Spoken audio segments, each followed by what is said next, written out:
So to start, let me give you a hint about what today's poem is gonna be. I absolutely needed this poem at this time of the year as a student. But what it is?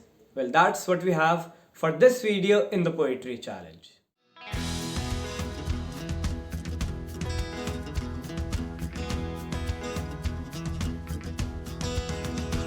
Hi everyone, I'm Sanchit Batra and welcome back to the Poetry Challenge, where I write a poem every week and then record a video about it in which I do an in-depth analysis of the poem and also tell what I as the poet mean in between the lines.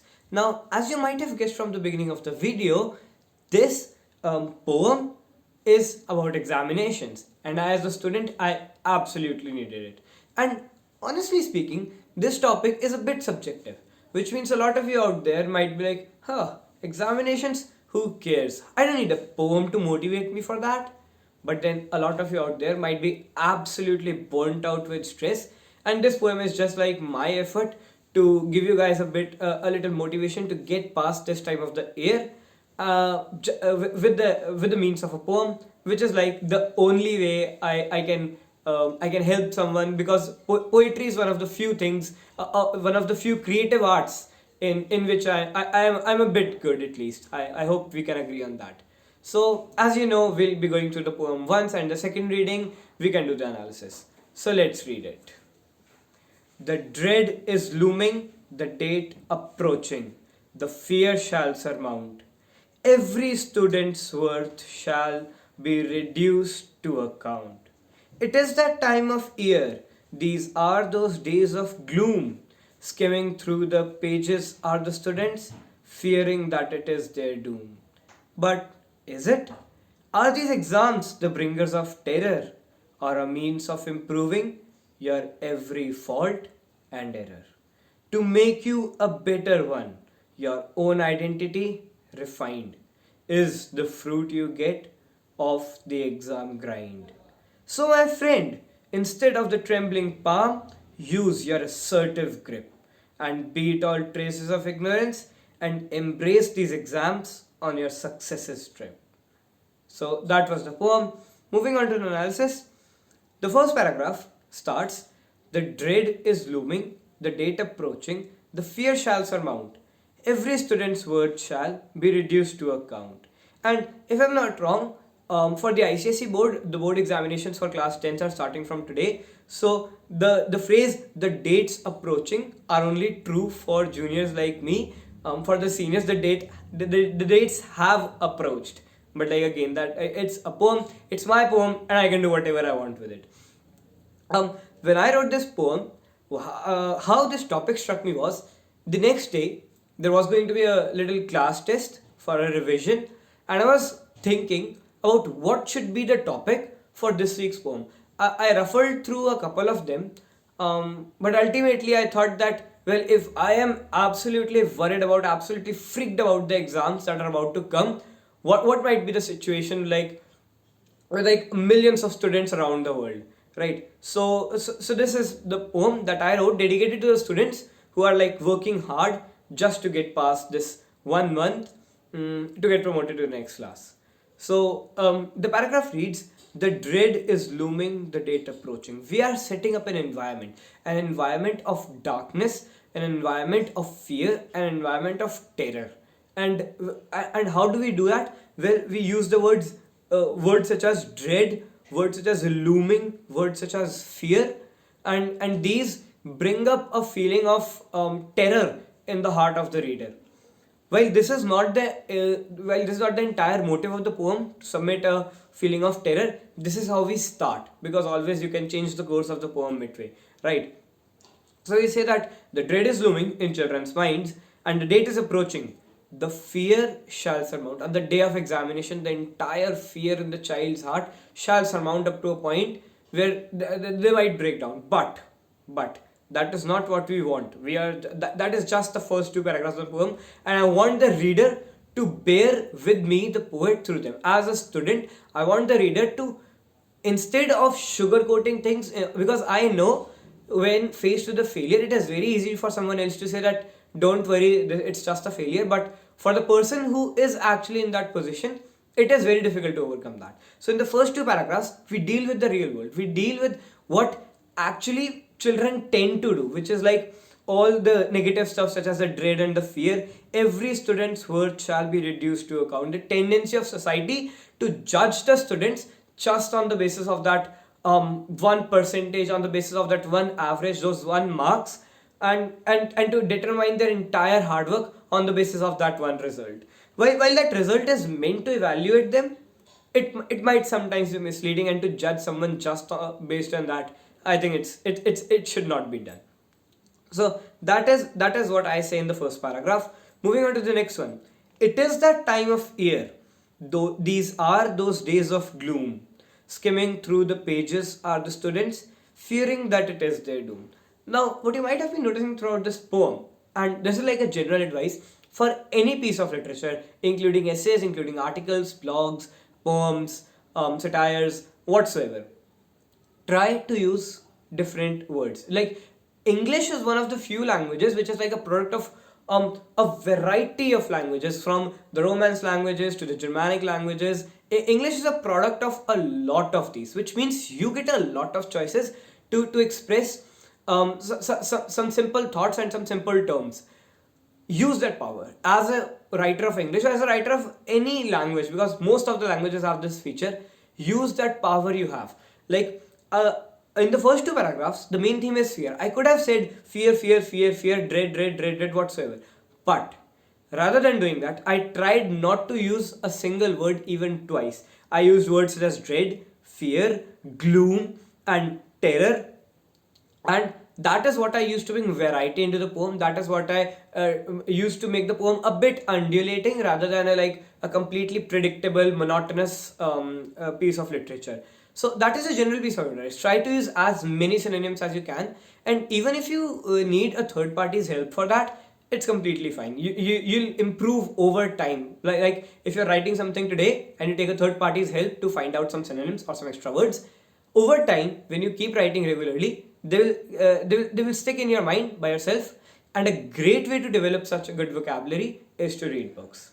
Well, I won't blabber a bit too long about that. Moving on to this paragraph, the next line. Skimming through the pages are the students, fearing that it is their doom. So like this is the condition. If you're a student, you might be able to relate to this. An hour before the examination, children are like panicking like anything. They are ruffling through the pages of their books, trying to trying to cram up as much as they can before the examination. Well, a general piece of advice is that rather than doing that an hour before the examination, just relax your brain, study as much as you can before that hour begins. But in that 1 hour, try to refrain from even touching your books. Try to revise all that you have studied in that one day before the examination. And yeah, just relax your brain that time. Don't panic, fearing that it is their doom. Which means students often fear that if I don't get past these examinations, or if I don't get very good grades in these examinations, it is like the end of my life. Which is why I'm using the word doom. Well, that is of course not the case. We all know about that. Moving on to the next paragraph. But is it? Are these exams the bringers of terror, or a means of improving your every fault and error? Now, this is like the point where in any of the audio pieces, be it a song or be it a musical play or anything, usually what happens is like it's going very upbeat, upbeat, upbeat, and then suddenly the cheer and the excitement of the song drops to almost a whisper, and that point in this poem comes in this paragraph, because till now we have been surmounting all those negative thoughts, but then immediately we have cut off all of it, and we have come to asking a rhetorical question, which is, but is it? We are asking the reader to reflect upon themselves, to reflect for a moment. Is it so? Is whatever they have been thinking about this entity called examinations, are these exams the bringers of terror? Are they meant to scare you? No.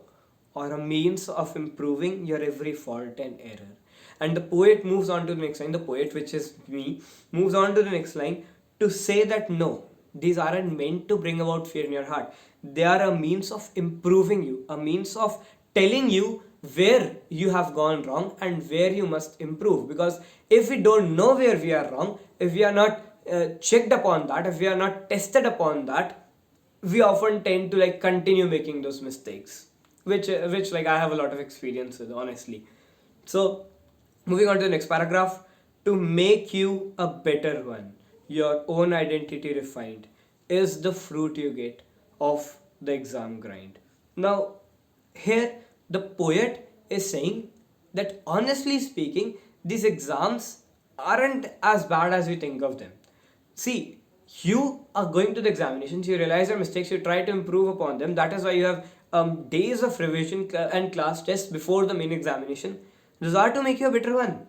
They are to chisel out every single perfection in that sculpture that we call a student, to like make them the perfect human being. Of course, no one can be perfect, but we do make our efforts, right? And this exam grind, this pressure, and this hard work that you undergo during these examinations, that is like the hard work that you have to do to get that fruit of a perfect you, a perfect version of your own identity refined, which means a more refined version of yourself. Moving on to the last paragraph. So, my friend, instead of the trembling palm, use your assertive grip and beat all traces of ignorance and embrace these exams on your successes trip. Which means, so now the poet is trying to get a bit intimate with the reader. He's saying, so my friend, we are referring to the reader as the poet's friend. So, my friend, instead of your trembling palm, use your assertive grip and beat all traces of ignorance and embrace these exams on your successes trip. Which means we are trying to use a bit more poetic language. We are saying that we could write here that instead of writing with shaking hands or whatsoever, we try to use words trembling palm and assertive grip, which is like using other terms to symbolize absolutely different expressions. And that is what we are trying to do in these first two lines. So what we are saying is, instead of your trembling palm, use your assertive grip, a fist, and beat all traces of ignorance, which means any sort of dullness still present in your mind, remove it. Just use your mastery of the pen, use your mastery of whatever you have learned over the months, over the days, and pen it all down onto the answer sheet and embrace these exams on your successes trip. Instead of being afraid of them, embrace them and take them as a part of your journey. So to all those out there who will be attempting the examinations tomorrow onwards, or even who did attempt them today or yesterday, the thing is that best of luck. Honestly, best of luck. I hope you do a great job out there. I hope you get a great percentage in those examinations. Although, as mentioned in the poem, that really doesn't matter. It's your hard work that matters. And yeah, so when I read this poem, what comes to my mind, the first thing is that my examinations are also starting, but I cannot suspend the challenge as well, because it is a challenge that I've taken per week, and to suspend it would be like not a very good thing to do, honestly, not a very good impression to project. So I think I have a couple of ways to go about making videos even when the examinations are going on. But I will try my best to keep uploading these videos. And not only will I try my best, I will try to definitely upload these videos. I have thought about a few workarounds to make the job a bit simpler for me during the examinations. But how exactly do I do them? Well, that's a story for next week. To know every time a new video comes into this playlist, into this challenge, do subscribe to the channel. If you want to write poems yourself, participate in this challenge, use the hashtag given in the description, which is hashtag Poets Odyssey. And so that I can know how well you are doing in your journey. I might feature a couple of those poems that I find on social media in these videos. Like this video if you like the poem. See you next week. This is me, Sanchit Batra, signing out for now.